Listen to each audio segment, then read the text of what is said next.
All right, Tuesday. I already fucked this up. Tuesday, August 11, 2020. All right, so for some context, I'm talking to somebody right now. They're sitting in the room. They're not going to say anything. They're not going to make a noise. I just don't feel like it's, well, I mean, I guess if you want to make noises, you can. I don't know what noises you would need to make during this. Gasps. A lot of gasps. Probably very little chortles. I don't think chortles are going to be the right. All right, so what happened? I was doing street stand up in Upland. I was doing it for a fair amount of just normal, and then KJ came. We were doing stuff. We packed everything up, and we were sitting on the bench, and I was looking at KJ, and then all of a sudden I am on the ground. Like, I didn't know what happened. I was just getting up off the ground in complete confusion. There was chaos around me. Apparently, this dude walked past me, and he's a black dude, for anybody assuming it was a neo-Nazi. Don't get me wrong, it would be a beautiful,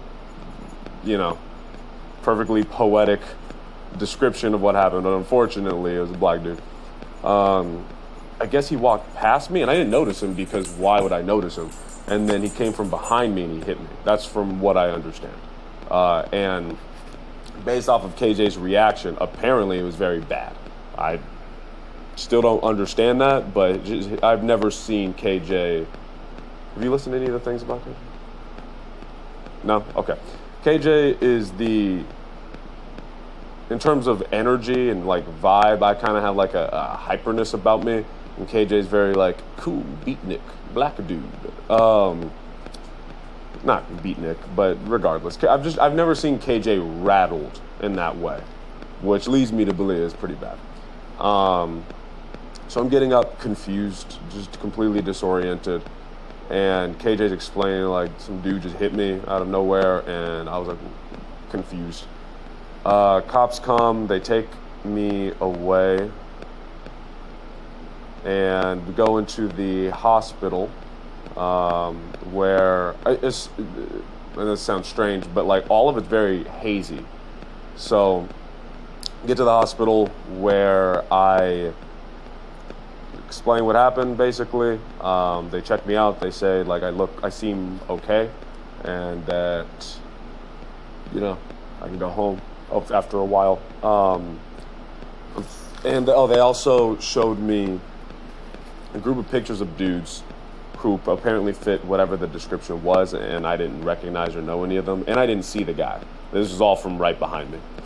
And so yeah, that's basically what happened. And then KJ came with me home. He started to try to drive my car. It didn't work out. I drive stick. Yeah, I think it's been a while since he drove stick.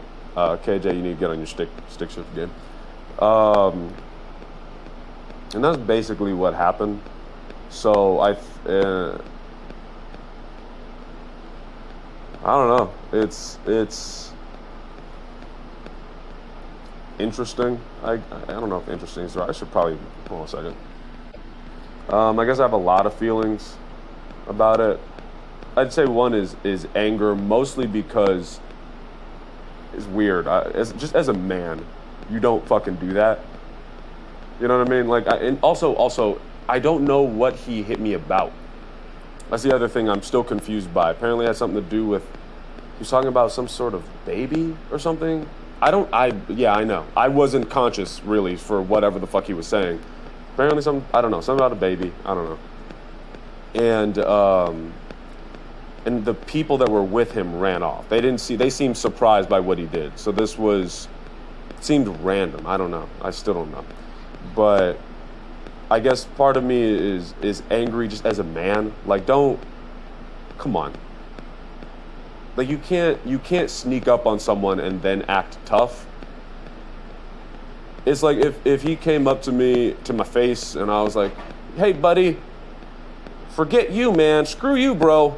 And then we got into a fight and he won. Fair enough. Then gloat all you want. But like, apparently he's talking all this shit. But like, so you came up on me behind. It's that is just as a man, that's insulting.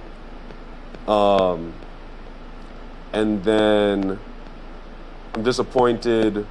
It was gonna sound weird. I'm disappointed this was a black dude. that really bothers me as well, because I'm out there. That night I wasn't doing it, but I'm out there essentially advocating for both of our rights. So that's really fucking insulting. I mean, it's not going to stop me or anything. Like, I'm going to keep doing what I'm doing. But that was insulting. And weirdly enough, I can't say surprising, in that this is just kind of how my life has been. Not that I'm in fights or getting jumped all the time, but it's like, this is my life. This is nothing new to me. I think this is why I'm not phased or shook or whatever, but that I'm just not surprised. I'm just like, yeah, that makes sense. Yeah, I'm on the street corner doing stand-up comedy. It's violent and crazy doing stand-up comedy in a bar.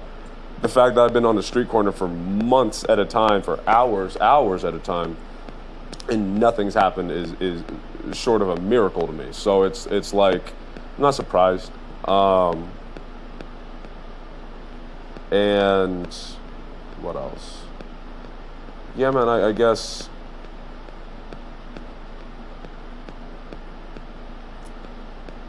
I think I was telling you, hold on a second. Okay, cool. Good, I'm glad that okay, because then you probably know where this is gonna go. That this personality is an exhausting personality to have. That people tell you over and over again as a kid, be yourself. And then you be yourself, and then there's a bunch of fucked up consequences to that. And then if you're trying not to be yourself, there's a bunch of fucked up consequences to that, and it goes in this loop. So a personality like mine is like, I'm stuck. This is just gonna be my life, and I have to, not getting sucker punched every day, but like, crazy shit seems like it's gonna keep happening to me. You are shaking your head in complete agreement, which is disturbing. But crazy shit is not gonna stop. And I what I need to do is try to figure out how to make it not violent crazy shit.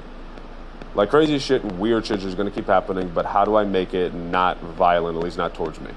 So I think one of the things I'm gonna do in the future, first off, I'm gonna take a break. Like, I was already getting a bad feeling in Redlands, that's why I moved to Upland. And then I got a bad feeling in Upland, and now this has reaffirmed that bad feeling. So I think I'm gonna, I don't know, take this as a sign from the universe to be like, hey, slow down, man. So I'm gonna just slow down. I mean, the coronavirus and not having to do anything initially was healthy for me. So, maybe I'll just look at it as like, maybe I should just slow down, figure out something else to do. But I don't plan on giving up though. Partly because this is a big part of my income, and partly because it's the only option I have to get better right now. So I'm gonna go back out eventually, but I'm always gonna have at least one other person. I hit up a filmmaker guy who's gonna be there with a camera at all times. I'm never gonna hang out in a place that I perform. Like when I was doing my thing, had I been performing at the time, I would have seen him, because there's a brick wall behind me. So I would have seen him coming at least, but I was just sitting there minding my own business. And I think that's what freaks me out, is when it's one thing to be performing and to be talking and shit, and people get upset or there's an issue. It's a whole other thing when you're just existing, minding your own fucking business. It's a whole other thing. So yeah, I'm always gonna bring somebody out there with me. I'm not gonna do that. I'm never doing this alone again. And I'm no more. This is a job to me. Like, I'm not going to hang out in any. As soon as stand up is done, I pack up my shit and I'm gonna leave. Because I don't want anybody to have any openings on me or whatever. I don't know how Tekashi 69 is. I don't know if you saw him he had a security guard pulling him in a wheelbarrow while he eats ice cream throughout the hood, which is so goddamn stupid. Like,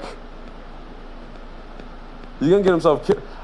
I'm telling jokes and I'm having these issues. Granted, I don't have bodyguards, but still, fucking idiot. It's frustrating. It's frustrating because, like, I'm just telling jokes. At the end of the day, I'm just being a comedian. And everyone's, I would guarantee, based off of the way this guy's been described to me, I guarantee at some point in his life, he talked about people being too sensitive. I'm sure of it. And it's like, from what either he's crazy or either he's drunk or, oh, no, we're not doing this. No. Okay. All right. See, man, this is what happens. See, this is how it happens. All right. No, but, fuck, what was it? Hold on a second. People have this thing about, like, well, nothing offends me. Oh, but it seems as though something I said offended him at some point. I don't know what it was, and I'm very confused by it. But it's like, it's my ice pack. Sorry, guys. But it's like the irony. It's always the people who complain about PC culture, or the people who get upset and offended are the ones who get the most fucking offended. It gets on my fucking nerves, fucking hypocrites. But yeah, I'm gonna I think the other part that's hard is that this has genuinely become part of my income, which is bittersweet, I guess. Now I'm just gonna have to do way more Postmates, which sucks, because I would make money doing things that I kind of liked doing. Yeah, I think, so I'll preface this next statement with, I appreciate every ounce of support that I've been getting from people. People telling me to keep going, don't stop pushing, keep whatever, and I appreciate it. This is, I think I told you specifically about this feeling of, fuck, what is this feeling? Okay, we figured this out. I would say, and this is some bitterness, I'm just going to have to work, so look, don't take it personally. If you listen to this and you have been one of those people who are supportive, I appreciate it. But there's this bitterness that I have because it feels like that loop of be yourself, but don't be yourself unless I want you to be the way you should be yourself in my head. All right, well, now you're not being yourself and you're depressed, so be yourself. And it just goes in this fucking loop. And it's frustrating, and I'll use college as an example. Did I tell you about the Feminism 101? I did, okay, perfect. I'll say it regardless for this. I'd be in Feminism 101 class, and they were saying wild shit.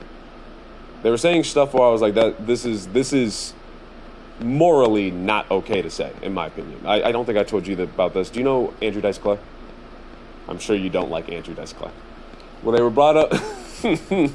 Sorry, I'm talking to a liberal cuck over here. But I actually didn't even hear about. I've never heard about Andrew Dice Clay until that women's studies class, and they played a clip. It was the Little Miss Muffet sat on the tuffet or some shit like that. And honestly, I don't even find it funny.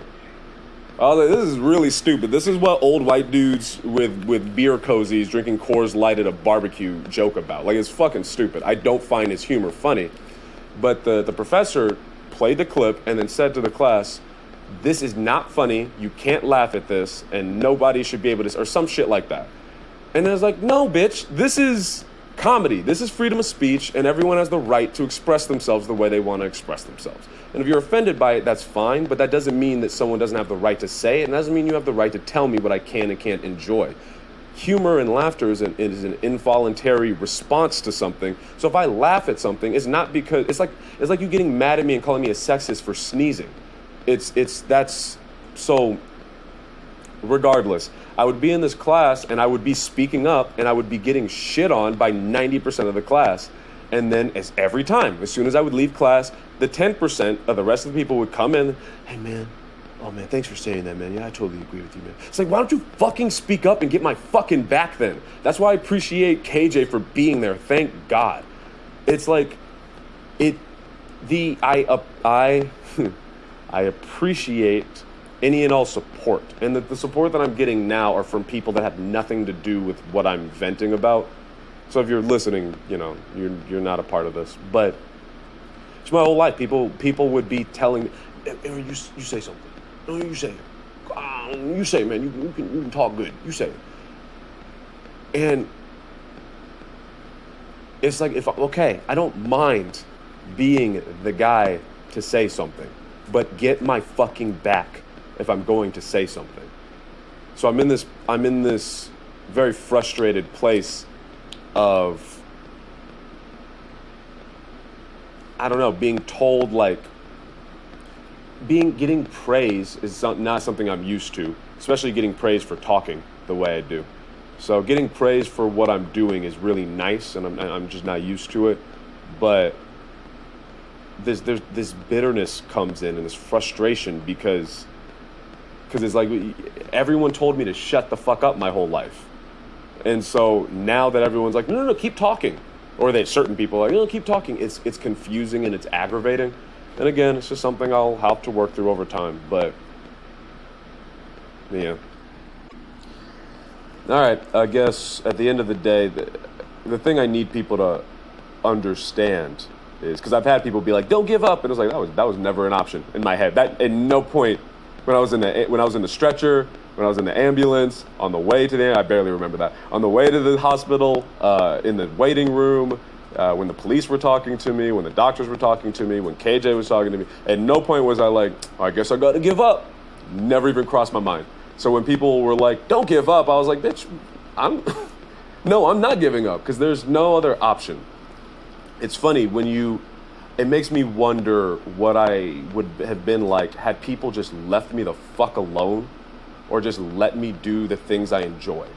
Because I'm at this place now where this society and the people around me, my family, and who I called my friends, and just everyone around me, actively got in my way, pushed me down, added negativity in my life, made me waste time. Not made me waste, I don't want to word it that way, but was a active participant in making me waste my time and my life.